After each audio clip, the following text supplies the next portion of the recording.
9. bab Konu xumdandan qaytish. Kech kuz shamili baldurli yupurmoqlarni sarg'aytib, daraxtlarni yalang'ochlashga boshladi.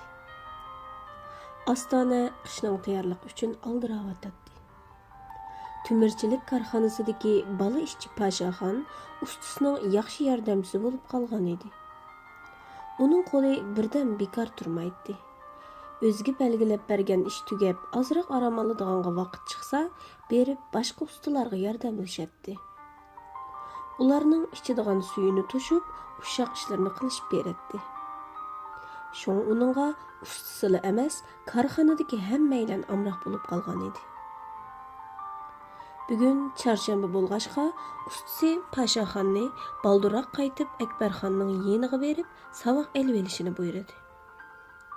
Pashaxon korxonaga alg'ash borgan bo'xchisini ko'tarib, ustozi Akbarxonning texi ishdan tushmaganligini faraz qilib, udul maktabiga qarab mangdi. Pashaxon maktab oldiga yaqinlashganda, Akbarxon ustoz bolalarni qo'yib etib, velosipedini yetiliginicha darvoza oldiga chiqib bo'lgan edi. U bugun soqollarini pokiza qirib, o'shnisiga yarashimliq kostyum burulka kiyib olg'ashqa, xuddi yangi to'y bo'lgan yigitlarga o'xshab qolgan edi. Pashaxon ustozidagi bu o'zgarishlarni ko'rib hayron qoldi. Uning ustiga u azaldan maktabdan bundoq burun qayta olmaydi. Pashaxon yugurib berib ustoziga kulib salom qildi. "Assalom ustoz." "Va alaykum assalom Pashaxon. Seni saqlab turgan edim," dedi ustoz go'yo bolasini ko'rgandek xushal bo'lib. "Velosipedimni sen yetilib olgin, oldirmay mangayli." Pashaxon velosipedga bak qiziqadi. U xush bo'lib, darhol velosipedni qo'liga olib, yetilib mangdi. "Korxonaga ko'nib qoldingmi? Tomoqni qanday qilyapsan?" "Ha, ular bek yaxshi. Quzg'imni osh qolmadi. Ular har qitimliq tomoqda menga yeydigandan berishidi. Ba'zida yegili qo'soq yo'q bo'lib ketaman taxi," deb kuldi Pashaxon ustoziga qarab. "Yaxshi bo'pti. Bu kunlarimi o'tib ketadi. Tekstlarni yodlashga vaqting chiqdimi?" "Chiqmandigan ustoz. Ishimni qilg'ach to'xtamay shularni yodlayman." Ular paranglashgan peti rastining do'qmushidagi xonliq masjidning oldida to'xtadi. Akbarxonning bugun kayfiyati alohida yaxshi edi. U yenidagi yanchiq soatiga qarab o'tgandan keyin bo'ynini so'zib yo'lga qarashga boshladi. "Ustoz, bu yerda birasini saqlamdiq?" deb so'radi Pashaxon ustozning birisining yo'lga qarayotganligini bilib. "Ha, bir mehmonim kelmoqchi edi. Uning bilan mush yerda ko'rishmoqchi bo'lgan." Akbarxon shularni deb bo'lib, chiroyi shalpardek qizardi. Pashaxon ustozining texi o'ylanmaganini biladi. Shunga u ustoziga qarab kulib aytdi. "Undaqda men uyga ketgach turay. Savoq olg'ili boshqa kun kelay ustoz." "Yo'q, Pashaxon. Uning bilan tunji ko'rishishim. Sen yenimda turmasang bo'lmaydi. Ma'qul degin, ketma." Akbarxon nihoyatda jiddiylasib ketdi. Pashaxon ustozining gapini yera olmadi. Uzoq o'tmay rasti tarafdan o'ttir yoshlik bir ayol keyniga bir qizni selib, iliq kulimsirab Akbarxonning oldiga keldi. Ular o'zaro qizg'in salomlashdi. Qizchaq 20larning qarsini olgan, nihoyatda nomuschan qiz bo'lib, oppoq chiroyi zilva badaniga chiroyli bir qizil ko'ylak kiyib olgan edi. Chiroyi ko'ynagi bilan rang talashgandek qizirib ketgan edi. Akbarxon mushtobda bu qizni o'ta xijil bo'lib ketgan bo'lib, o'zining yerda yoki bulutning ustida ekanligini bilolmay qolgan edi. O'ttir yoshlik ayol o'zining muhim ishi borligini bahona qilib, ular bilan xo'shlashdi.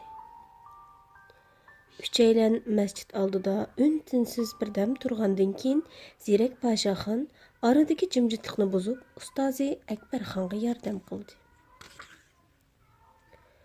"Ustoz, ozroq bir narsa yeylimi?" Paşaxon qasdan ustoziga maslahat solgan bo'ldi. Shundoq qilayli.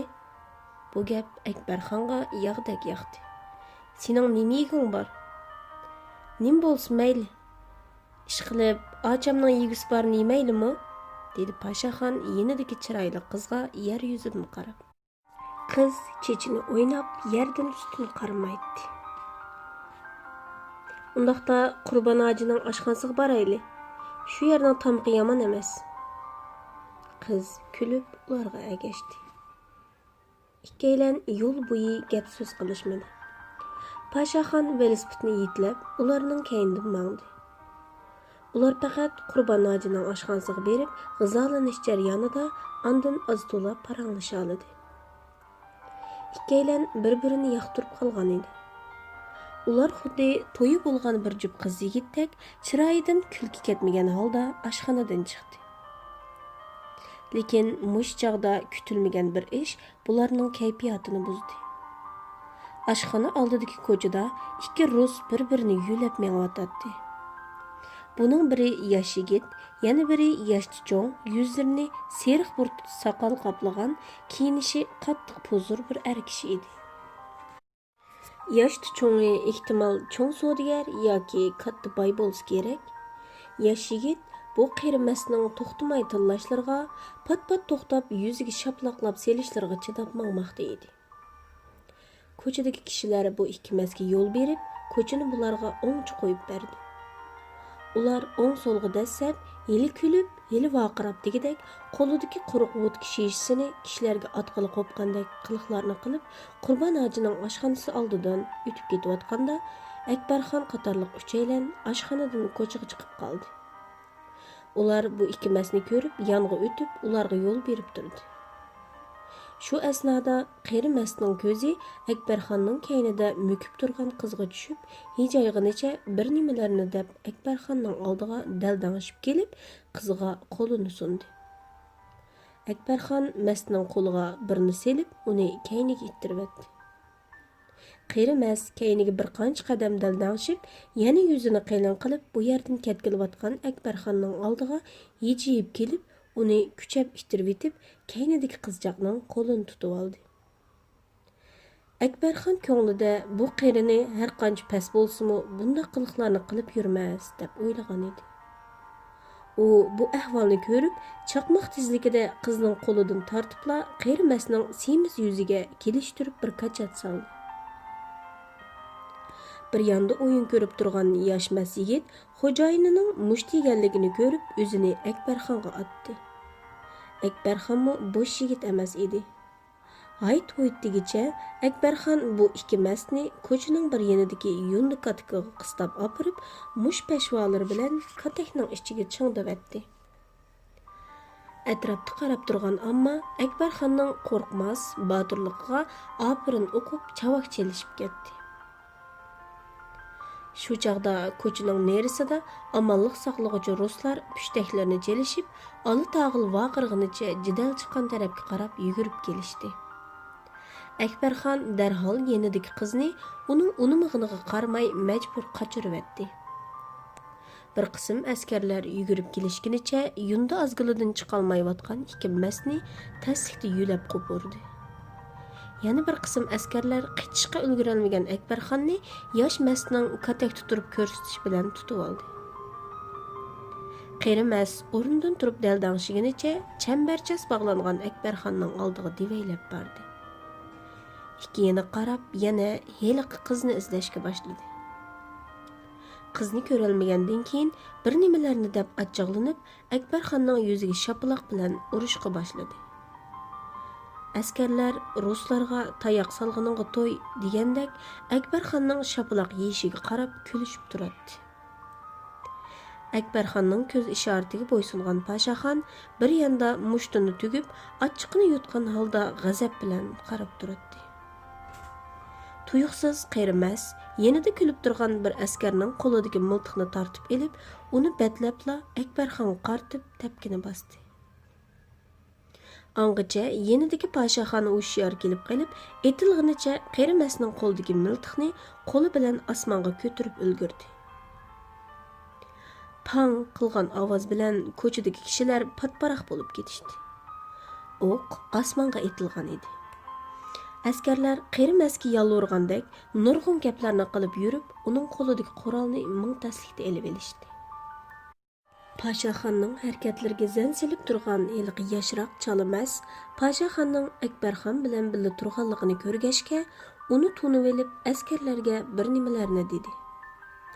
Askarlar yopirilib kelib, Pashaxonni tutib olib, qo'lini keyniga bog'lab qo'yishdi.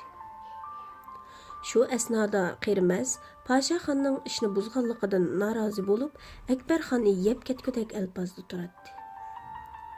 U Pashaxonga burilib qarab, uning oldiga santirilguncha berib, uni tepib urishga boshladi.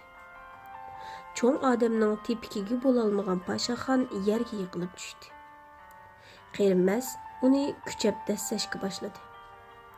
Bu qitim Qerimas achchig'ini Pashaxondan chiqarmoqchi bo'layotdi. Akbarxon bo'lsa bu nohaqchilikni ko'rib g'azabdan chiday olmay qolyotdi.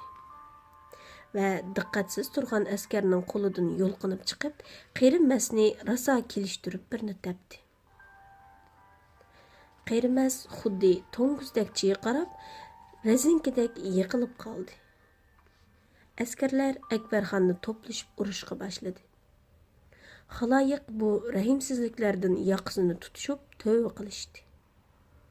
Qerimas nihoyat tezlikda o'rnidan turib, Akbarxonning oldiga keldi. Askarlar bo'lsa, achchig'ini chiqarib ol degandek uningga yo'l bo'shatib, orliqni ichib berayotdi. Qerimas Akbarxonning oldiga berib, uni urishga qo'lini ko'tarib bo'lib, "Yo'q, yo'q" degandek bir nimalarni deb beshini chayqag'inicha kayniga yenib, yerda yotgan Pashaxonning yoniga bordi. U ko'nglida Pashaxonni Akbarxonning o'g'li deb qarab, boshqacha bir usulda Akbarxondan o'ch olmoqchi bo'layotdi. U oldi bilan yerda bog'liqliq yotgan Pashaxonning yuziga kuchab birni tepdi. Ondan atrofiga sinchilab qarab bir nima izladi. U ko'chaning bo'yidagi odam besh cho'nlig'idagi bir dona toshni yerdan taslikda qo'murib elib, uning bilan Pashaxonning beshini yanchimoqchi bo'layotdi. U toshni kuchab beshidan ustun qilib Pashaxon tarafga mengayotganda, tuyuqsiz "Voyjon" deb vaqirab soldi. Ham qo'lidagi toshmo yerga tushib ketdi. Shu topda uning o'ng ko'zidan qon tomchilab oqayotdi. Aslida bu jadalning bosh oxirini Tilla Tonur ko'rib turibdi. U boshda Pashaxonning tayoq yeginidan qong'uch xo'sh bo'ldi. Hatto bog'loqliq Pashaxonni rosa bir urg'usimi keldi. U yerda yotgan Pashaxonning beshida kulib qarab turibdi. Pashaxon uni ko'rib, Tilla Tonurning ko'ziga umid bilan tikilib qaradi. Ondan past ovozda "Tillaxon" degan bir ig'iz so'zni chiqaribla ko'zini boshqa yerga elib qochdi. Tilla Tonurning ismini umrida hech kim bundoq to'g'ri va chiroyli atab baxmagan edi. Pashaxonning bu xil bechoralik chiqib turgan ko'zidan, shundaqla o'zining ismini umid bilan chaqirishidan Tilla Tonurning qani do'lqinladi. Chunki uning qanida Pashaxonning millat qani oqayotdi. Uning ustiga bu bir o'tib ketgan nohaqchilik bo'lg'achqa, Tilla Tonur bu tangsizlikka chidamayotdi. Uning yuragi selib, erkakligi ustun keldi. U bayon qilgan qiliqlariga xijil bo'lib, yerga kirib ketgandek bo'ldi.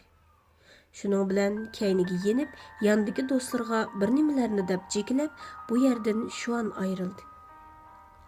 Tilla Tonur Pashaxonning yenidan ayrilib, ko'chaning bo'yidagi tutash do'konlarning o'g'isiga yamishib chiqib, Pashaxon bog'langan yerga yaqinlashdi. Shu chog'da Qerimas yerdagi cho'ng toshni elib beshidan egiz ko'tarib, Pashaxonning beshini nishonlab mengayotdi. Tilla Tonur darhol qo'lidagi ragatga bilan Qerimasning yuziga nishonlab, yaqin orliqdan uchkadak bir toshni so'zib qo'yibdi. Shig'il tosh udul Qerimasning o'ng ko'ziga tekkan edi. Qerimas o'q tekkan lalma itdek chiyqirab, qon tepchib chiqqan ko'zini o'g'lig'inicha o'ltirib qoldi. Askarlar patparaq bo'lishib, ragatkining qayerdan etilganligini bilolmay pitirashga boshladi. Şu vaqtning o'zida Akbarxonning yanida turgan bir askar to'vlig'inicha yuzini tutib voyjallashga boshladi. Aslida o'g'zidan yana bir tal sheg'il tosh uchib kelib, bu askarning yuzini yirtib etgan edi. Askarlar bu qitim ragatkining o'g'zidan etilganligini bildi. Ular bağlaqlıq Akbarxon bilan Pashaxonni tashlab qo'yib, o'ng ta'tir to'g'lashib, do'kon o'g'siga chivindak ulashdi. Pashaxonga yaqin yerdagi bir bola yugurib kelib, yerda yotgan Pashaxonning qo'lidagi arg'amchini kesishga boshladi. Askarlar Pashaxonni bola deb qarab, uning qo'lini uncha mazmut bog'lamagan edi. Pashaxon bog'laqdan bo'shinib, yilqi bola bilan ustozi Akbarxonning qo'lini bo'shatmoqchi bo'ldi. Akbarxon ularga: "Men qochgan taqdirdimi, bular mening ota-onamni bo'sh qo'ymaydi. Men bilan ko'ringlar bo'lmasin. Darhol qochinglar, tez bo'linglar" deb past ovozda varqirdi. Angacha askarlarning bir qismi o'g'zidagi ko'langini qo'qlab, qalaymaqon o'q etishga boshladi. Yana bir qismi Pashaxonning qochib ketganligini uqib, darhol o'rniga yugurib kelishdi. Pashaxon bilan hilqi bola arasiga sho'ng'ib kirib ketgunicha bu yerdan g'oyib bo'ldi. Pashaxon yugurgunicha hilqi bolaga agishib shahar sirtidagi ko'nxumdonlikqa kelib to'xtadi. Birdamdan keyin Tilla Tonurmu beshidan so'qilgan holda bu yerga paydo bo'ldi. Pashaxon o'zining jinini hayot mamoti qaramay qutuldirib qo'ygan Tilla Tonur bilan qaytadan quchoqlashib ko'rishdi. Pashaxon bexatarlikni ko'zda tutib, 3 kungacha o'zining uyiga bora olmay, Tilla Tonurning ko'nxumdondagi tashlandiq uyida turib qoldi. Ular bu jarayonda o'zaro sirdishib, yaxshi do'stlardan bo'lib qolgan edi. Tilla Tonurning Pashaxonga aytib berishicha, uning dadasi aslida xandonlikning shahar qo'g'dash qismining otryad komandiri ekan. Ruslar bostirib kirganda, u xandonlikning urushmaslik buyrug'iga qarshi 50 necha kishini tashkillab, ruslarga qarshi partizanlik urushi qo'zg'agan. Xandonlik ag'dirilib bir yildan keyin u ruslarning qo'liga tushib qolib, etib tashlangandan sirt, ruslarning xoinlarning avlodini inqilob tartibga solish degan siyosatiga asosan uning buvi momisidan boshlab onasigacha taqib ostiga elinib, turmada kasallik ham ochliqda o'lib ketgan.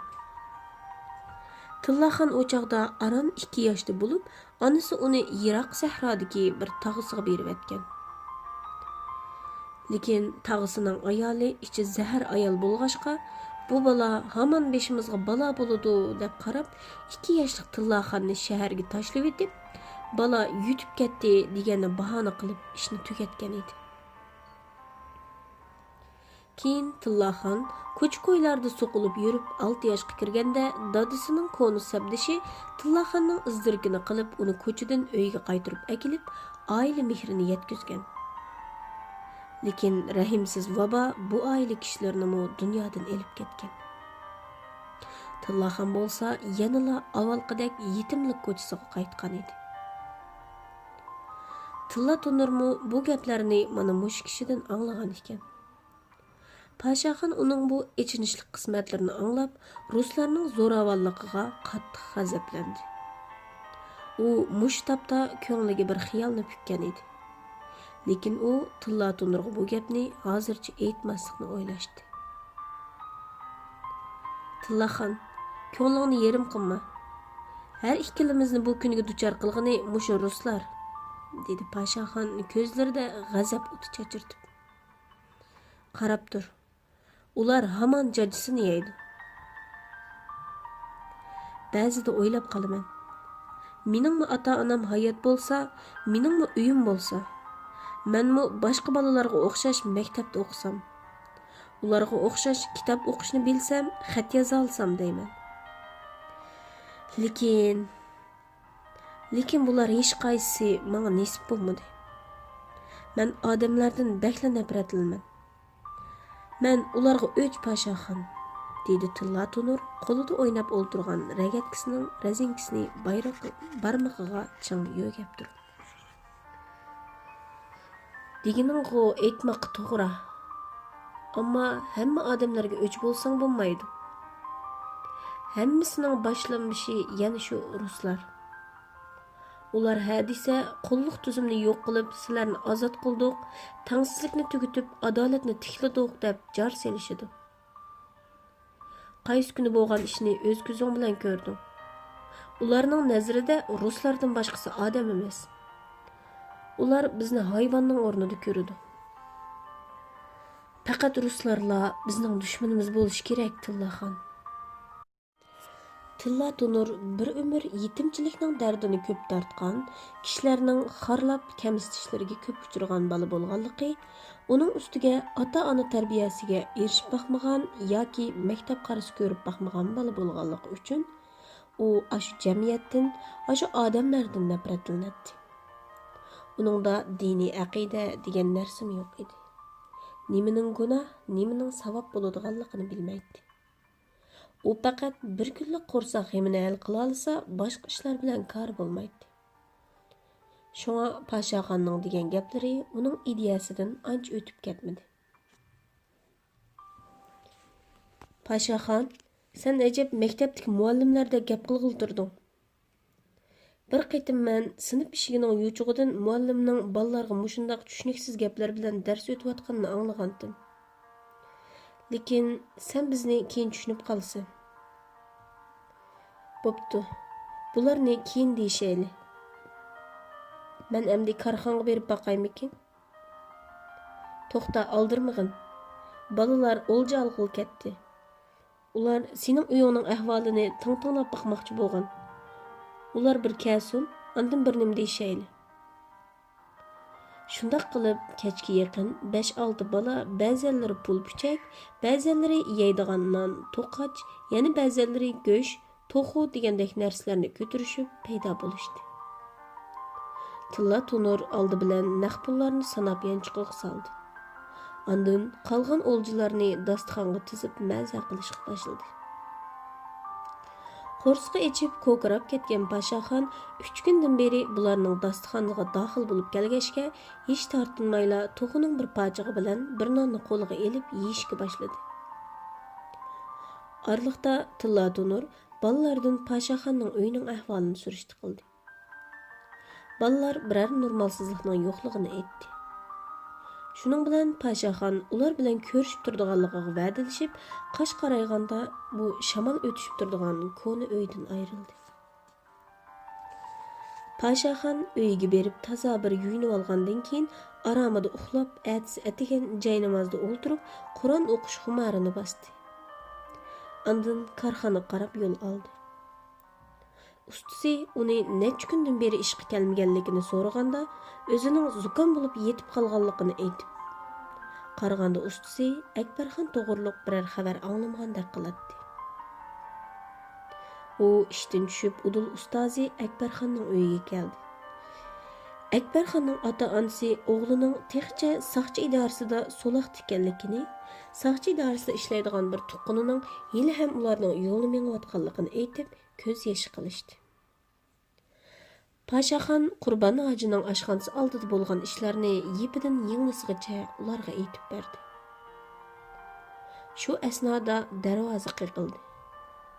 Akbarxonning otasi ichidan itilgan eshikni ochqilib mang'ach, soqchi idorasida ishlaydigan tuqqunning kelganligini pamilab, Pashaxonga ishorat qilib qo'yib, darvozani ochdi. Akbarxonning soqchi idorasida ishlaydigan navri tuqquni Udul ichkaridagi uyga mangdi. Akbarxonning ota-onasimi uning keynidan agishib uyga kirdi. Pashaxon yondagi uyning panjaradan ularning so'zini anglab turadi. Akbarxonning ahvoli hozircha yaxshi ana, dedi soqchi yigit yig'layotgan onaga tasalli berib. Bu ish aslida uncha cho'ng ish emasdi. Lekin eliqi rus katta boy bir nima ekan. Uning shu kundagi majroda bir ko'zi quyilib ketibdi. U shuning ochiqida yuzi cho'nglarni izlab ishni murakkablashtiryapti. Uning ustiga idora boshlig'i bu savdogar bilan eg'iz burun yolishib yurib, bu ishni o'zi bir qo'lliq tutib oldi. Uning qorni bak cho'ng. Shunga hozircha bu ishga kuchigil bo'lmay qoldi. Bergen pulinglarni tex ishlatmadim. Vaqti kelganda men mergiz qarab turmayman. Bu gaplarni anglab, ananing ko'zlaridan marjandek yosh quyildi. Jenim balam, mendan yanmasa Xudoyimdan yanar. Shu akangni bir nima qilib ochqib olg'in. Kichigingda seni emgizganman. Bergen sutimning haqqi hurmati uchun bo'lsa-mu, akangga yordam qilgin. Pul puchakning yo'lini biz qilamiz balam. Ana to'xtamay yig'laydi. Saqchi ularga biroz tasalli so'zi qilgandan keyin yangi xabar bo'lsa vaqtida yetkazadiganligini aytib chiqib ketdi. Pashaxonmu uzoq qolmay ular bilan xo'shlashdi. U yo'lda mang'icha singlisi Barnaxonni o'g'irlab setayotgan saqchi boshlig'ini o'ylab, chekisidagi shu qitimliq tayoq zarbasidan qolgan tartuqni silab qo'ydi. U ko'nglida yana ustozi Akbarxonga shumlik qilayotgan ashu iflos saqchi boshlig'i bo'lmag'aydi deganni o'ylab, Xudodan ustoziga omonlik tiladi. Andin do'sti Tilloxonni izlab, Ko'nixumdan tarafga qarab mangdi. Aradan 3 hafta o'tdi. Pashaxon bu araliqda ustozi Akbarxonning uydagilardan ahvol egilab turdi. Ishlarda hech bir ilgirlash bo'lmayotdi. Bir kuni atiganda Pashaxon korxonaga kelibla ustisidan Akbarxonning qo'yib etilganligini angladi. U ustisining ruxsati bilan darhol Akbarxonning uyiga uchdi. Pashaxon yerim uchuq darvozani chekmayla hovliga kirib, ichkirki uydan chiqqan ovozga asosan udul shu yerga kirdi. Ustoz Akbarxon uchisida kostyum burulka, soqollari pokiza qirilgan holda supida putini sangiltib yerga qarab o'ltiribdi. Pashaxon xush bo'lib, ustoziga salom qilib, qo'lini sundi. Akbarxon uning ovozini anglamagandek yerga qarab o'ltiraverdi. Ustozim ovozimni anglamagan bo'lsa kerak deb o'ylagan Pashaxon yana bir qatim "Assalomu alaykum ustoz" deb uning diqqatini tortmoqchi bo'ldi. Akbarxon yana beshini ko'tarmadi. Pashaxon xijil bo'lganidan o'ppida qizirib ajablangunicha yonda qarab turishganlarning chiroyiga sapsaldi. Akbarxonning ini-singillarining ko'zlaridan bir xil qayg'u hasrat chiqib turadi. Pashaxon ko'zini Akbarxonning onasiga yo'tkidi. Onaning ko'zi liq yoshga to'lgan edi. Ana Pashaxonni ko'rib, etilib yig'lab ketdi. Akbarxon xuddi xotirasini yo'qotgan odamdek hech kimni toniy olmayotdi. Gapmi qilmaydi. Faqat atidan kechgacha bir nuqtaga qarab ko'zini midirlatmasdan o'ltirdigan bo'lib qolgan edi. Pashaxon zodi nima ish bo'lganligini bilish uchun onaning ko'ziga savol nazari bilan qaradi. Ona yig'lig'inicha Pashaxonni yondagi uyga tortib, boshqalarning anglab qolmasligi uchun eshikni ching yopib o'tgandan keyin saqchi idorasida ishlaydigan tuqqundan anglaganlarini tafsiliy aytib berdi. Aslida bir ko'zidan ayrilib qolgan katta savdogar shaharlik saqchi idorasining boshlig'i bilan apoq-chapoq bo'lishib, o'zining yakchashma bo'lib qolganligiga Akbarxondan zo'r to'lam olmoqchi bo'lgan ekan. Lekin Akbarxon so'roq qilinish jarayonida ragatga otquchining kimligini bilmagachga hech nima deya olmagan. So'roqchilar o'z vaqtida uning yonida turgan qiz bilan kichik bola to'g'riliq gap so'raganda, u "Men ularni tonimayman" deb turib olgan. İdara boshlig'i Pashaxonning oilasini tekshirib, ulardan tuzuk bir nima olg'il bo'lmaydiganligiga ko'zi yetib, uni qo'yib etmoqchi bo'lgan. Lekin uni qo'yib beradigan kunning oldingi oqshimi savdogar bilan idora boshlig'i qulqchilashqicha vodka ichishgan. İdara boshlig'i kayibchilikda Akbarxonni savdogarga ochiqib berib, achchig'ini chiqarib olishiga ma'qul bo'lgan ekan. Shunda qilib yakchashma savdogar so'roqxonadagi bog'loqliq Akbarxonni rezinki kaltak bilan qalaymaqon urib, uni mushunda holga tushirib qo'ygan ekan. Bu ish dal Akbarxon tutilib 7-kun oqshom yuz bergan bo'lib, atsi saqchilar o'shsiz yotgan Akbarxonni uning uydagilarga bu peti berolmagan. U türmening davolash uyida 3 haftaga yaqin parvish qilinib, beshidagi yerilgan zaxmlar bir oz saqaygan. Lekin shu qitimliq kaltaklashda mengisi qattiq zaxmlanganlikdan mana mushundoq aqliy iqtidoridan qilib, o'zining cho'ng-kichik ta'rifini tutolmaydigan darajaga berib yetgan edi. Ular Akbarxonni uydagilarning qo'liga berganda bir muncha yo'q gunohlar bilan uningga siyosiy qarorlarni chaplab, ularning og'zini ching tutishini, bo'lmasa butun oila a'zolarining ta'qib ostiga ilinib, ishlarning texmi murakkablashib ketadiganligini aytgan edi. Pashaxon bularni anglagandan keyin ustozining mangulik meyib bo'lib qolganligini bilib, qattiq qayg'urdi. U Akbarxonning yenidan ro'yi tushgan holda korxonaga qaytib keldi. Pashaxon bütün achchig'ini qizitilgan to'mirdan elib, kuch bilan bozg'on urayotdi. Asrga yaqin tuyuqsiz sirtdan bir bola kirib, uni chaqirib qoldi. Pashaxon beshini ko'tarib, uning tilla tunurining qo'shunidagi bola ekanligini bilib, qo'lidagi bozg'onni tashlab, oldirab uning oldiga keldi. Nimish bo'ldi? Tillaxon o seni chaqirib keldigan. Bala ittik yugurib kelgachga to'xtamay hasiraydi. Chatoq chiqdi. Nima chatoq uchiqroq degina? Barg'anda bilsan. Bala shundoq deginicha Pashaxonni agashtirib shahardagiovat rastlarining biri bo'lgan konsul ko'chasi tarafga qarab yugurdi. Ular u joyga yetib borganda bir muncha kishilar ko'chaning o'ttirisiga yumaloq bo'lib yig'ilishib, bir kimlarni orsiga elib olishgan edi. Ikkaylan cho'nglarning orsidan qisilib o'tib, ko'chadagi doq yerda tilla tunurning usti-beshi qonga milangan do'sti Haydar Oltiqo'lni quchoqlab o'ltirganligini ko'rdi. Haydar Oltiqo'lmi qora yetim bo'lib, tilla tunurning eng yaqin va eng yaramli do'sti edi. Uning qo'l barmoqidan birsi ortiq bo'lg'achqa, bolalar uni Haydar Oltiqo'l deb atashadi.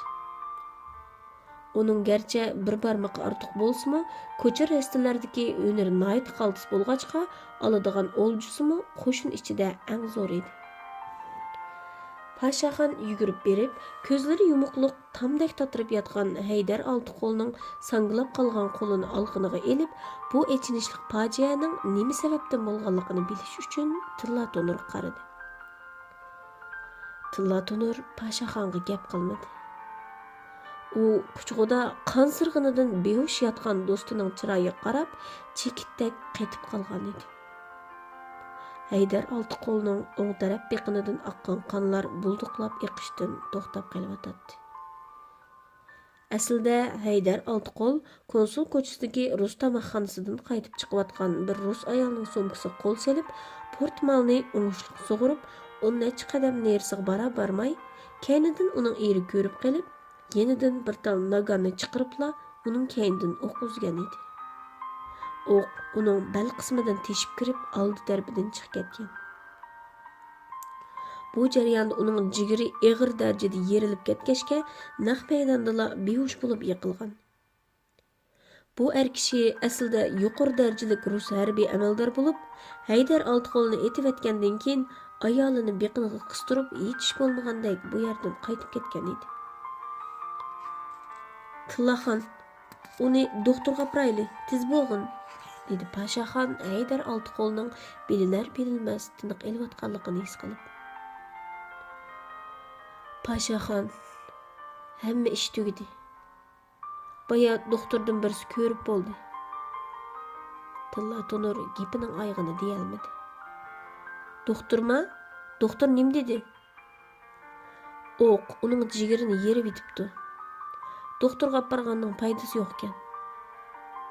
Tilla Tunurning ko'zi yanada do'stining chiroyida to'xtab turadi. Haydar u yerga borg'ili unimadi. Shu chog'da Haydar Oltiqo'lning put-qo'li titrashga boshladi. U sakrat azobi tortib o'tadi. Tilla Tunur uni texmichon quchoqlab oldi. Atrofda qarab turgan kishilarning ko'zi yoshga to'ldi. Ularning orasidan yoshli cho'ngroq biri piyolada suv akilib, oyat o'qib suflagandan keyin uning og'ziga temitishga boshladi. U barliq kuchini yig'ib, ko'zini asta ochdi. Tilla Tonur bilan eng oxirgi qitim xo'shlashdi. Tillaxon, mening bakli uyqum kelyotidi, dedi Haydar Oltiqo'l nihoyat past ovozda.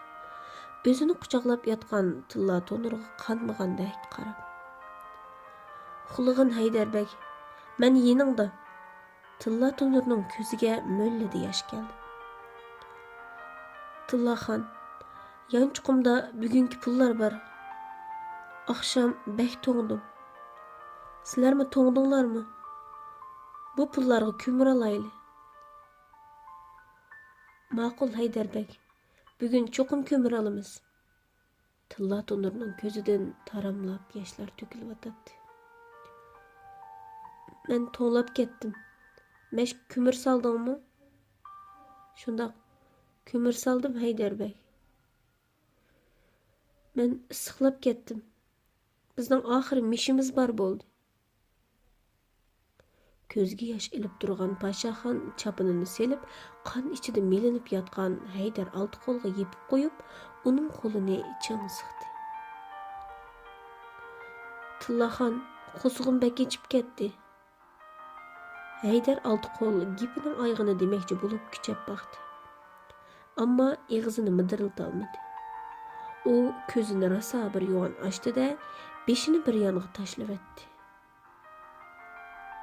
Kech kuzning sovuq shamoli ko'cha bo'yidagi qeri daraxtning uchidagi eng oxirgi bir tal seriq yo'pirmoqni beg'ishidan yenik ajirtib, ko'zi uchiq ketgan Haydarbekning yuziga uchirib akilib qo'ndirdi. Kishilar ho'ngrab yig'lashdi. Jamoat Haydarbekning yetim bola ekanligini bilib, tushma-tushdan uningga yordam qo'lini sundi. Ba'zilari uning yerligini ko'lashga ketadigan chiqimni ko'tarishdi, ba'zilari uni yuyib tardi. Ba'zilari xam matolarni sundi. Shundoq qilib, atsi namoz bomdoddan keyin uning namozi o'qilib, meyti musofirlar mazriga qo'yildi. Qabrga 7 ketman to'pi tashlanib bo'lgandan keyin cho'nglar duolarni qilishib qaytishdi. Tuproq beshida Tilla Tonur qatorliq bir qancha bola yukingan peti Pashaxonning qiroatini tinglab o'tirdi. Pashaxon balalarcha zil ovozi bilan Sura Yasinni shundoq mo'ngluq qiroat qildiki, qabr beshidan yiroqdagi yo'lg'unliqda cho'riqlashib sayrayotgan qushlarmi uning yiqimliq ovozidan ta'sirlangandek timtas bo'lishib qiroatni tinglashayotdi. Tilla Tonurdek Xudo Rasulga qiziqmaydigan, umrida kalima tamjidni eg'ziga elib baqmagan, bag'ri tosh bu balami Pashaxonning yig'lamsirab o'qigan bu yiqimli qiroatidan qalbi larzaga kelib, ko'zidan to'xtamay musibat yeshini oqqizmoqda edi. Pashaxon uzun duolarni qildi. Balalarmi uni do'rab duoga qo'l ko'tarishni, ular tuproq beshidan yenib mayslangan holda konu xumdonliqdagi shamol o'tishib turadigan tashlandiq uyga qaytib kelishdi. Bu uy bek kona ham cho'ng edi. Uyning o'rtasiga qo'yilgan maymoq mash qarmoqqa bularni qishdan chiqara oladigandak emas edi. Lekin balalar necha yildan beri mushundaq turmushga ko'nib ketgachga bu ularning xiyoliga kirib chiqmaydi. Quyosh nayz bo'yi ko'tarildi. Balalarning bozor o'ynaydigan vaqtimi bo'lib qolgan edi. Balalar shuk bo'lib qolgan Tilla Tonurga qaradi. Tilla Tonurga do'sti Haydarbekning o'limi bakli og'ir kelgan bo'lg'achqa, uning ustiga meyit uzatishning qoida murosimlarini obdan bilmagachga, u bugun bozorga chiqmaslikqa bir nim deyolmay, yenida turgan Pashaxonga qaradi. Pashaxonmi bu xil qoida usullarga pishiq bo'lmag'achqa, boshda birdam jim bo'lib qolib, ondan Tilla Tonurga qarab aytdi. Tillaxon, bo'lg'uloq bo'ldi. Men sana bir gapni uzundan beri aytolmay kelgan edim. Biz endi bozor o'ynaydigan bu ishdan qo'l uzayli. Balalar Pashaxonning bu so'zidan hayron bo'lib, bir-biriga ajablanib qarashdi. Sizlar hammanglar ko'rdinglar. So'zini davomlashtirdi Pashaxon. Ruslar ko'ch-ko'ylarda patmay yuriydi. Bizning odamlarimiz bo'lsa, aksicha o'z mahallasida o'zi qisilib yurmoqda. Bina, saroylarning hammasi ruslarning qo'liga o'tib bo'ldi. Bizning odamlarimiz ularning uylarini tozalaydigan ishlamchilarga aylanib qoldi. Biz yana mushu bicharalarning yanchiqiga qo'l sunsak, ularning bolalari yana bizdek ko'cha-ko'ylarga chiqib qolmasmi? Meningcha, Haydarbekning oxiratligi yaxshi bo'lsin desak, biz bu ishdan baldurroq qo'l uzaylik. Tilla Tonur Pashaxonga boshqacha amroq edi. Uningga bakla hurmat qiladi. U Pashaxonga qarab, "Amsa biz qandoq jam boqamiz? Yaxshi charang bo'lsa aytqin" degandek beshini ko'tarib qaradi. "Bugundan boshlab bizning uyga ketayli. Uyim garchi bak cho'ng bo'lmasmi, bu uydan yaxshi. Qishni to'nglamay chiqarib olamiz. Qoldi gapni uyga borganda deyishayli." Pashaxonning bu so'zi balalarga bak yoqdi. Chunki ular uni bak qobiliyatli deb biladi. Uning o'zlarini yaxshi bir yo'lga boshlab mang'alaydiganligiga ko'z yetadi. Shunga ular umid bilan Tilla Tonurning ko'ziga qaradi. "Bo'pti, Pashaxonning degandek bo'lsin. Narsalarimizni yig'ishtirib, uni uyga borayli", dedi Tilla Tonur Pashaxonga ishonish nazari bilan qarab. Ballar haytni huyt deguncha yirtilib, mazlari ko'rinib qolgan yotgan ko'rpalarni yig'ishtirib, barcha laqil qo'llarini bir chaqning kameri yo'q ko'ni bir qo'llarvasiga besib tayyor bo'ldi. Ular uzunga qolmay Pashaxonning uyiga yetib keldi. Uy jami 3 eg'iz bo'lib, Pashaxon ularni avval mehmonxonasiga boshladi. Ular bu uyga kirib ko'zlariga ishona olmay qoldi. Tamning bir tarafiga qo'yilgan uzun kitobchasining ichi liq kitoblar bilan to'lgan edi. Supiga selingan zilchi gilamlar uyning pokizligiga moslashib, kishiga bir xil azodilikni, mehr issiqlikni his qildiradi. Balalar bularni ko'rib, o'zlarining turuqidan xijil bo'lishdi. Ba'zanlari oyog'idan chiqib qolgan butining barmoqlarini asta tiqib olishdi. Ba'zanlari yirtilib ketgan tamballarini, chiqib qolgan tizlarini, ba'zanlari ishtonlarini yo'gashdi. Pashaxon balalarni boshlab o'zining hujrasini, ondan oshxonasini ko'rsatdi. Oshxona bilan muncha uy o'tirsidan tam bilan ayrilgan bo'lib, balalar munchaning eshigini ochib hang-tang qoldi. Muncha xuddi shahardagi cho'ng hammomlarga o'xshashdi. Nayt o'lchamlik yasalgan bo'lib, chilishib yuyindigan parpur chaqchuqdan yasalgan ikki das qo'yilgan edi. Bundoq chaqchuq dasni shahardagi katta boylarning uyida topqil bo'lmaydi. Balalar hayron bo'lishib, Pashaxonga qaradi. "Bularni anam tayyor qildirgan.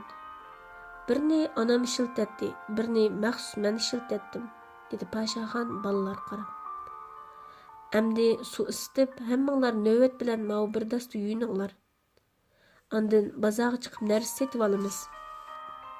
Balalar ha-hu deyishib, birdan dimashga o't qalab suv isitib, navbat bilan yuyinishga boshladi.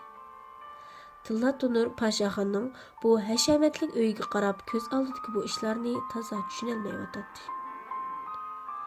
"Pashaxon, uyingning bundoq katta ekanligini o'ylamabdi ekanman. Bayan balalarni bu bir dastil yuyininglar degan eding.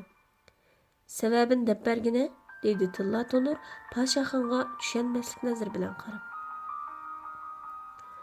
"Anam kichik chig'imdan boshlab shundoq o'rgatgan. U har qatim yuyindigan suyimga oltin tillardan birini tashlab qo'yadi. Hamda bu dasni faqat sen o'zing ishlatsan deb erkiltatdi. Onamning ruhi qo'rinmasin deyman. Sen menga o'zing to'g'riliq ishnim deb bermiding. Qarag'ina, nimancha sirliq bola sen. Qoldi gaplarni sen cho'ng bo'lganda deb berman. Bu mening onamga bergan va'dam. Ongacha sen so'rmag'in, menmi aytmay." "Bo'pti Pashaxon, men so'rmay. Endi nima ish qilamiz? Planingni degina." Qarasam, balalarning yotgan ko'rpalari, kiyim-kechaklar bak ko'nrab ketibdi. Oldi bilan bularni almashtirib yetayli. Ondan O'ylab qoldim, biror tijorat yo'lini tutsak qanday bo'lar? Nim deydigansan, Pashaxon? Bizning unchalik dasmoyimiz bo'lmasa, yana kelib bizning o'g'irlik qilishdan boshqa hunarimiz bo'lmasa, qanday tijorat qilamiz? Dasmoydan g'am qilma. Faqat sizlar gapim kirsanglar, biz ishni qaytadan boshlay olamiz. Tilla Tonurning ko'ziga Pashaxon texim sirliq ko'rinishga boshladi. Unda qilaylik, Pashaxon. Balalar yuyinib bo'lsin. Sen yoshdimi, kuchdimi bizning oldimizda. Uning ustiga sen to'liq kitob o'qiydi ekansan va muallimlardek gap qildi ekansan. Shunga sen bizga ota-man bo'l. Biz sening siziqing bo'yicha mangayli. Balalar bekli chaptikash. Ularga menday bo'lmasa, 2 kunda uyingni xarobiga aylantirib yetimiz. Qandoq? Men ota-man bo'lsam, sening achchig'ing kelmamdi. Pashaxon Tilla Tonurning ko'ziga tikilib qaradi. Tilla Tonur bu gapni chin dilidan aytayotgachqa, uning chiroyida qilcha o'zgarish bo'lmadi. Men ikkinchi ota-man bo'lay. Menga xat o'qishni o'rgatgin. Atigan tuproq beshida o'qigan qiroatingni men o'yitib qo'ygin. Bak yaqimliq ekan. Pashaxon kulib ketdi. Bo'pti, shundoq bo'lsin. Biz qoida bekitib, tuzum ichida yashaylik. Atadan boshlab men sizlarga namoz o'qishni o'rgatay. Kunda vaqt chiqarib balalarning hammasining savodini chiqaraylik. Bu oson gap. Keyin balalarga kitob o'qish vazifasi qo'yaylik. Anam doim maktab tarbiyasi ololmagan odam emas.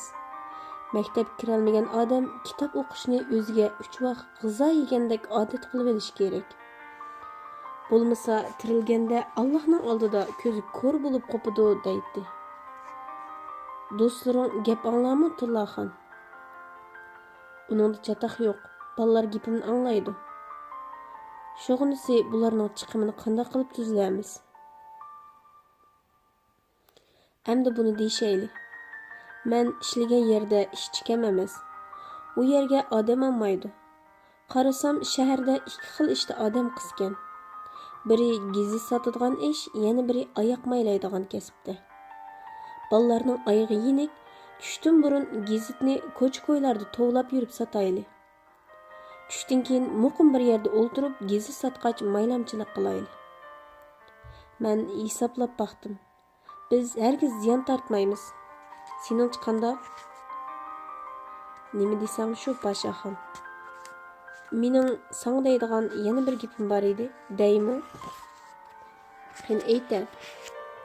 Tilla Tonur o'jirning ishigini yepivetdi. Gapimning biri ikkimiz haqiqiy aka bo'lishayli. Sen menga aka bo'l, o'lsakmi tang o'layli. Buning qo'shilamsan? Ikkinchisi-chu, oldi bilan gapimga javob ber. Qolganini ondan deyman. Bo'ladi. Hozir her ikkimiz yuyinib chiqib, Qur'on tutishib, Alloh yo'lida aka bo'lishayli. Endi qolgan gapni degini? Gapimiz gap emsa. Yana biri dememsen odamni taqozo qilmay. Haydarbekni etib Rusni o'ltirib yutaymikin deyman. Pashaxon uning po'chilik bilan gap qiladiganligini biladi. Biroq bu qitim uning talaffuzidan bir xil samimiylik chiqib turadi. Pashaxon ehtiyot qilgandek ikki yoniga qarab yetib, beshini uning yeniga akilib, pisirlab gap qildi. Ko'nglimdagi gapni qilding, Tillaxon. Menmi shuni dey deb turgan. Bizning qo'limizdan keladi.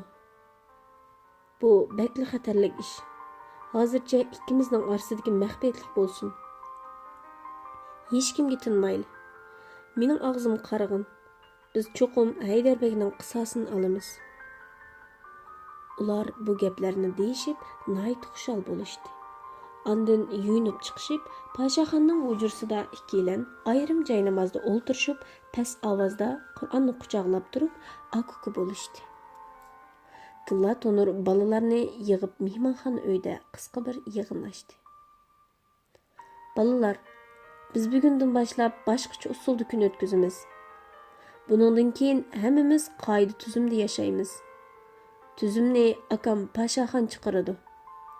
U buningdan keyin bizning bosh ataminimiz bo'ladi. Hammaylar uning gapini anglashimiz kerak. Anglamaganlarni o'zim koni qoida bo'yicha jazolashdan sirt qo'shindan haydab chiqarman. Angladinglarmi? Anladik. Ballarning unlik ovozda tang to'lab javob berdi. Amsa qoldi gapni akam desin, dedi Tilla Tonur Pashaxonga kulib qarab. Shundoq bo'lsin ballar. Biz endi tuzumga ko'nishimiz kerak. Boshda hammanglarga og'ir kelishi mumkin.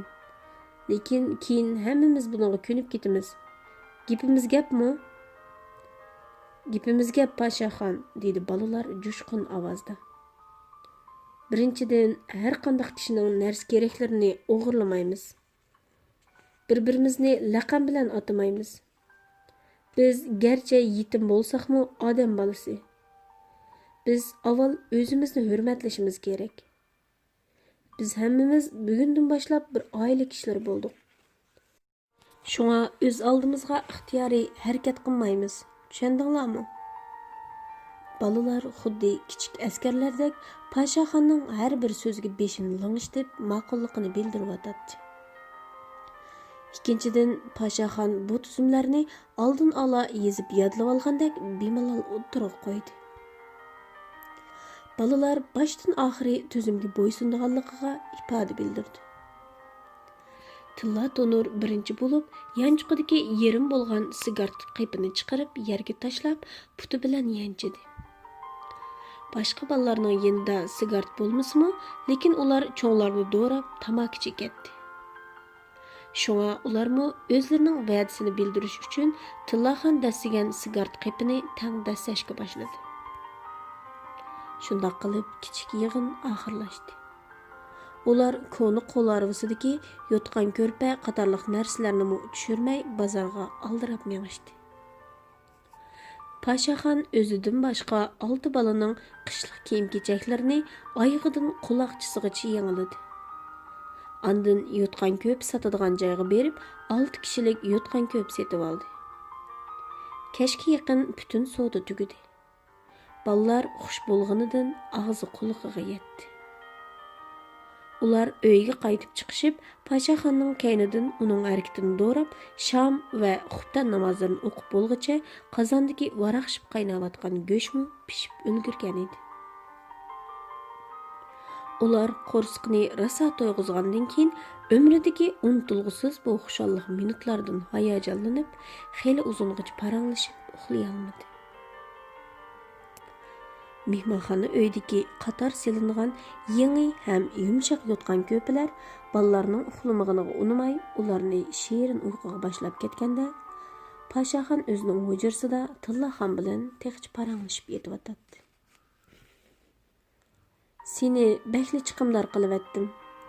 Men sana ömür bo'yi qarz Pashaxon, dedi Tillaxon darizadan to'lin bo'lib ko'ringan oyga qaraganicha. Undaq demagin. Yiliq kuni sen jiningni tikib meni qutuldirmagan bo'lsang, u yakchashma meni allaqachon o'ltirib etgan bo'ladi. Men sana qarz dexe, dedi Pashaxonmi to'lin oyga qarab ulug' kichik ting'inicha. Haydar Oltiqo'l, yo'q, Haydar.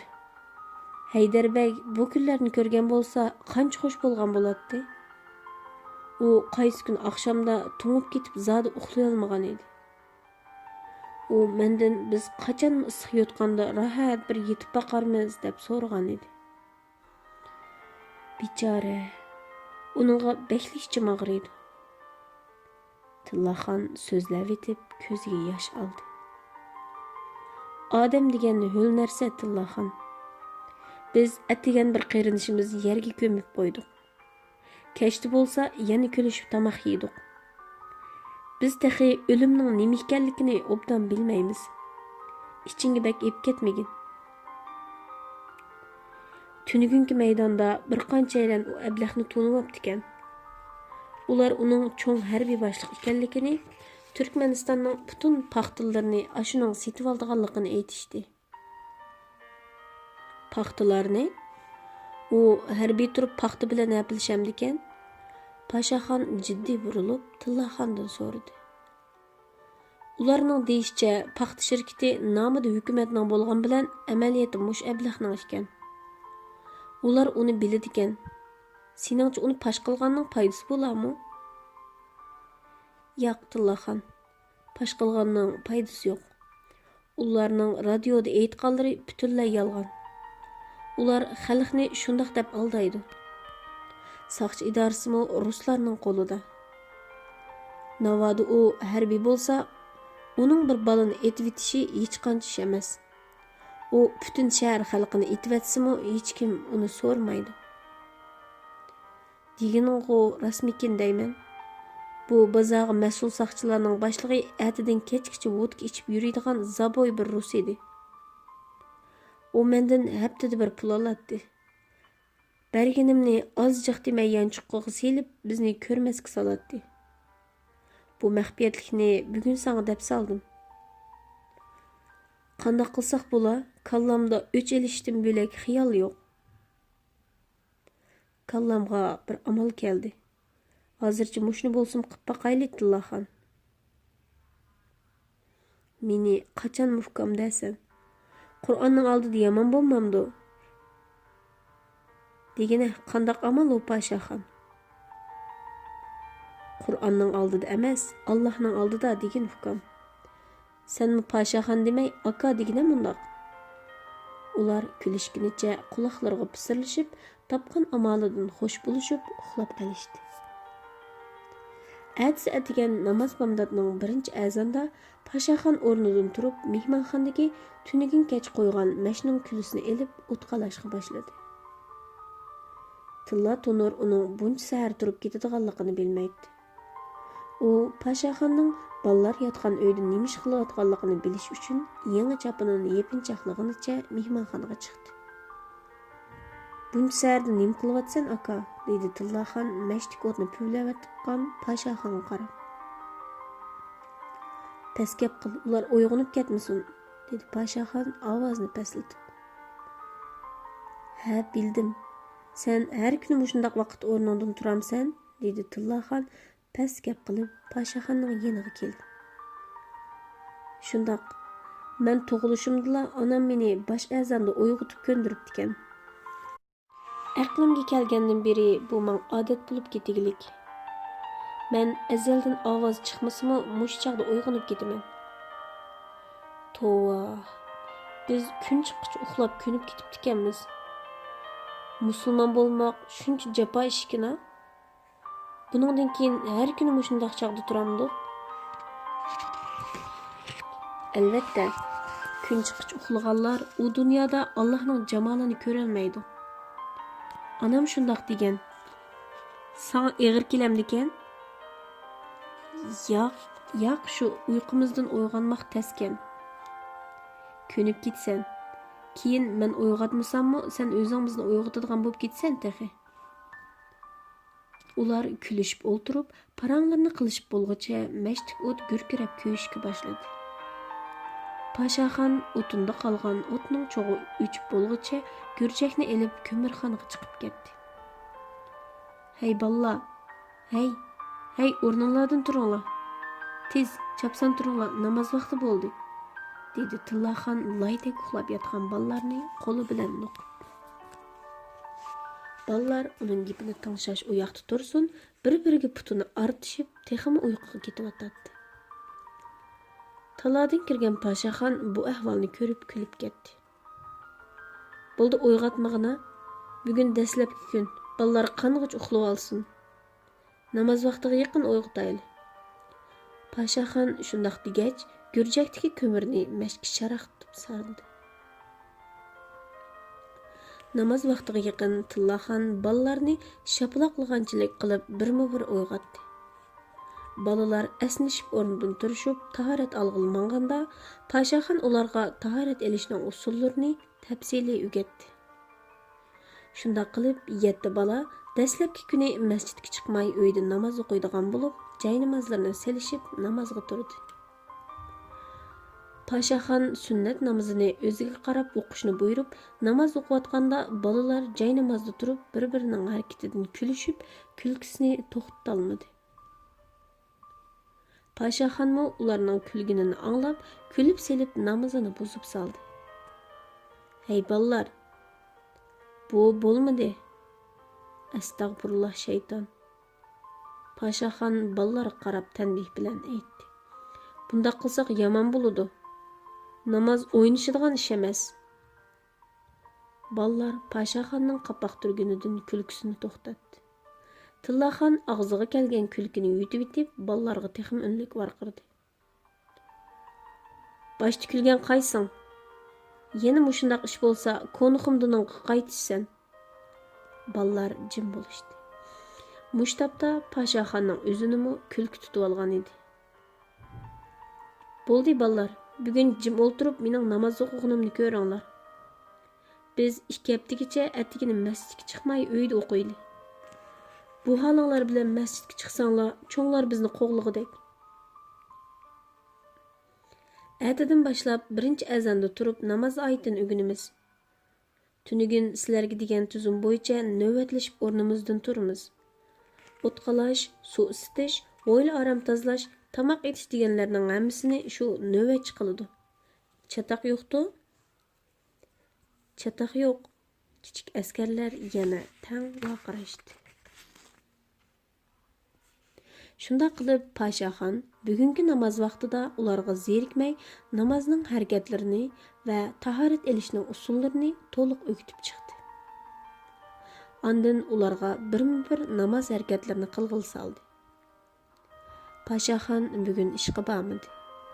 U bolalar bilan noshtalik qilib bo'lgandan keyin tunugin setib olgan daftar qalamni ularga tarqitib, turkman tilini o'rgatishga boshladi. Türkmen tilining harflari uncha murakkab emas edi. U cho'ng va kichik harf deb ayrilg'achqa, uning ustiga bolalarning qizg'inligi alohida yaxshi bo'lg'achqa, oldining 3 kunda, keynining 6-7 kundala savodi chiqib bo'ldi. Tillaxon mushu bir kundala kitoblarni yejilab o'qiyalaydigan darajaga bordi. Ular haftaga hech yerga bormay xat o'qishni va yozishni o'rgandi. Bolalarning ko'ngli ajoyib xushal edi. Akşamları ularning har biri birdan cho'chak kitobni ko'tarib olishib, Tillaxon kirib chiroqni majburiy o'chirmagicha yotqili unamaydi. Aradan 4 oy o'tib, qardan sovuqning o'rniga bahor fasli almashdi. Paşaxon temirchilik korxonasiga bormadi. U butun vujudini bolalarning o'qish ishlariga bag'ishlash bilan o'zining kuch va til mashqlarini takrorlashni asos qildi. Ular plan bo'yicha hech qanday tijorat ishini boshlamadi. Uning ko'maklik oltin tillalari bargan sari azaydi. Paşaxon haftada bir qatim ustozi Akbarxonni yo'qlab turadi. Akbarxon turmadan chiqib uzun o'tmay og'zidan suv oqadigan bir xil yomon kasal giribtor bo'lib qolgan edi. Doktorlar uning sababini bilolmadi. Akbarxon bo'lsa kundan kunga sezib ketayotdi. No'ruz o'tib shaptul chechga echilgan kunlarning bir attiginida Paşaxon qatorliq 7 bola masjidga bomdod namoz o'qig'ili chiqib, shaharning shimoliy qo'g'idagi Aqtam masjidida Akbarxonning namozining chiqardiganlik xabarini angladi. Paşaxon yugurgunicha bolalarni boshlab berib, Akbarxonning meyitini tuproq beshigacha uzatdi. Ular uyga qaytib kelgandan keyin bolalar o'zining xizmat taqsimoti bo'yicha ishga kirishib ketdi. Bular gizit sotadigan va maylamchilik qiladigan tijoratni No'ruz kunidan boshlab qilishga boshlagan edi. Gizit sotadigan ish boshda digidek eqib ketmadi. Paşaxon buniga qarta xabarni ko'ptirib tashviqot qilib, kishilarning diqqatini burashga moyil bo'lish usulini qo'llandi. Balalar kichigidan yetimchilikda cho'ng bo'lg'achqa, tashviqot deganga hazil gaplarni aralashtirib chang chiqaribdi. Gizit o'qimaydigan kishilarmi bu balalarning tashviqot so'zini anglasa, gizitni qo'lga olg'isi keladigan bo'lib qoldi. Oyoq maylaydigan ish ularning kutganidan yaxshi bo'lib o'tadi. Shahar nufusi necha yil ichida shiddat bilan ovudi. Bundaq bo'lishidagi sabab hukumat savdogar chaqirish degan siyosatni ko'tarib chiqib, o'z davlatida jinini saqlay olmagan ruslarni bu yerga kelib ishlashga qiziqtirib, zo'r ko'lamli nüfus yo'tkash harakatini qo'zg'adi. Bu oqqon ruslar 2-3 yil qolmayla katta boy yoki katta amaldorlarga aylanib, bir umr yetib yesimi tugmaydigan boyliqlarga ega bo'lishadi. Mana shundaq yeshil chiroqning turtkisida ruslar bu elga saldak aqdi. Shahar nüfusining 20 dan ko'pragini ruslar egallagachga, Pashaxon oyoq maylaydigan do'konni ruslardan ko'proq o'ltiraqlashgan joydagi avvat rastlariga qurdi. Ruslar haqiqatan pul deganni g'azongdek xajlaydi. Do'kon o'rni ancha cho'ng yerni egallamagachga, uning ustiga shahar tartibini qo'g'dash atriti, tozliq atriti, bozor tartibini boshqarish ishxonasi, bojxona qatorliq o'rinlardagi xizmatchilarning oyog'i kunda yoki 2 kunda bir qatim haqsiz maylinib turganligi uchun ularning o'rni muqim kapolatga ega bo'ldi. Pashaxon balalarga hozircha gizli sotadigan ishni tashlab qo'yib, mush ishga kuchashni aytdi. Degandek maylamchilikning foydasi bakli yaxshi bo'layotdi. Bu eldiki cho'ngraqi, suv inshoot, yezi egilik, yo'l ko'rik yasash, neft turbisi yotqizishdan boshlab, kichikraki avraz yo'llarini ishlashkichi bo'lgan barliq qurilishlarni ruslar o'zi huddi elib, noyat arzon emgak kuchi bo'lgan yerlik xalqlarni ishlatib, o'ttirdan g'oyat zo'r foyda oladi. Davlat tavalligidagi dehqonlarning majburiy emgak vazifasi bo'ladi degan siyosatga asosan, bu eldagi dehqonlar har yili majburiy emgakdan kirmaganchilik qiladi. Ular bo'z yerlarni echib, vatanni ko'kartish chaqiriqiga ovoz qo'shib, ko'cha selib, o'rmon bino qiladi. O'rmonlar yashirib, yerlar terilg'iga kirgandagi bu yeshil jannatni rus amaldorlari bir kechada 6 tal tarxamakka 6 mo yerni beradi. Ya'ni rus millatidan bo'lgan dehqonlarning atalmish ilmiy taraqqiy qildirishiga o'tkazib beriladi. Bundaq nohaqchilikni ko'rganlar g'ing qilishga petin olmaydi. Navoda g'inglik qilib soldimi, uningga vatanni parchalashga uringan millatchi unsur deb 7 avlodi turmaga solinadi. Hukumatdagi har qanday tashkiliy organlarning cho'ng beshi ruslardan ostin qo'li yerlik turkmanlardan bo'ladi. Ular ostin qo'lni tanlashda mundaq usulni qo'llanadi. Aldı bilan shu organdagi birinchi qo'l rus rahbar bir kechilik bazma o'rinlashtirib, barliq ishchi xizmatchilarning oila a'zolarini akilib qatnashishni so'raydi. Vodkalar ichilib, erlar aqldan ozganda birinchi qo'l rahbar qo'l ostidagilarning ayollarini tansiga tartib, tansi yerim bo'lganda qasdan oldidagi ayolga hayosizlik qilgach, ularning erlariga sap soladi. Ularning ichida qaysi bu qiliqsizlikni ko'rmasga selib, chandurmay o'ltirgan bo'lsa, shu dal ostin qo'lliqning nomzodligiga kiradi. Bundaq tegi paslardan kelib chiqqan nomzodlar davomli o'stirilib, ruslarning vaqtliq e'tiborlab ishlatishiga muyassar bo'ladi. Amaliyotda bu atalmish sarxil nomzodlar kunduzi o'z xalqiga yo'lvostak ho'kirab shirdak aybi qilsa, oqshimi o'zidan bir daraja yuqori ruslarning oldida tizlanib, ularning putini quchoqlab, siz bo'lmagan bo'lsangiz, xalqimizning buguni bo'lmaydi. Siz bizning dohimiz. Siz mening dadam. O'l desangiz o'laman, o'tqa kir desangiz o'tqa kirman deb o'zini qachatlab, ko'z yesh qilib, ularning gandi puraydigan oyog'ini to'xtamay yalaydi. Axun diniy zotlar bo'lsa, ruslarning bergan 2 tal pulini deb, yoki bo'lmasa yurt mahalladagi 100 obro'yini deb, xoniqa masjidlarda podshohning amriga bo'ysunmoq vojib, Makkaga berib haj qilish farz. 3 taloq taqdirsiz qiltavermas, hammasi Allohning taqdiri. Qur'ondan boshqasini o'rganganlar jannatga kirolmas degan gaplardan boshqani qilg'ili unmaydi. Buning turtkisida azroq qo'l ilkida barlar hajga berishning yo'l xati uchun barcha boyliqning yerimini degidek ruslarga arq ish qilib hajga minishadi.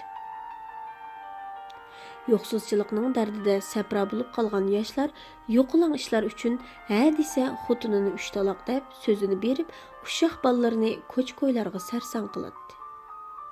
Kimki bu ishlarning xatosini ko'rsatsa, butun jamoat uni kofir, munofiq, islomning dushmani deb arg'a olmaydi.